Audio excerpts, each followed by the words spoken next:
നമസ്കാരം. വന്ധ്യഗുരുഭൂതരെ, സ്നേഹമുള്ള എൻ്റെ കൂട്ടുകാരെ, ഞാനിവിടെ അവതരിപ്പിക്കുന്ന കഥ ഉണ്ണിക്കലമാനും ചങ്ങാതിമാരും. പണ്ട് പണ്ട് ഉണ്ണിക്കലമാനും അമ്മക്കലമാനും ഒരു കറുകക്കാട്ടിൽ പാർത്തിരുന്നു. അമ്മക്കലമാന് ഉണ്ണിക്കലമാനോട് വലിയ സ്നേഹമാണ്. ഉണ്ണിക്കലമാന്റെ കാലിൽ മുള്ളു തറച്ചാലോ എന്തെങ്കിലും അസുഖം വന്നാലോ അമ്മക്കലമാന് പിന്നെ ഉറക്കം വരില്ല.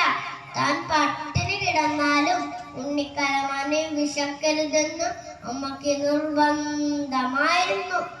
അങ്ങനെ താഴത്തും തലയിലും വെക്കാതെ അമ്മ അവനെ വളർത്തിക്കൊണ്ടുവന്നു.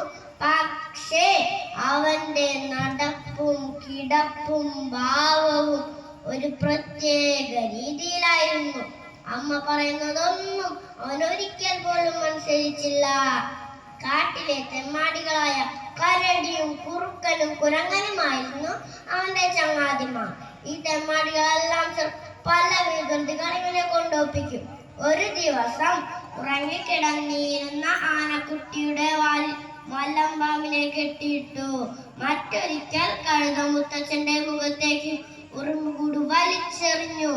ഇങ്ങനെ പലതരം വികൃതികൾ അവൻ ചെയ്തുകൊണ്ടിരുന്നു. ഉണ്ണിക്കലമാന്റെ തെമ്മാടിത്തരവും വഴിപ്പിഴച്ച കൂട്ടുകെട്ടുകളും ഉപേക്ഷിക്കാൻ അമ്മ ഉപദേശിച്ചു നോക്കി. പക്ഷെ എന്തു ഫലം? അവന്റെ സ്വഭാവത്തിന് ഒരു മാറ്റവും ഉണ്ടായില്ല. മാത്രമല്ല അവൻ പറഞ്ഞു,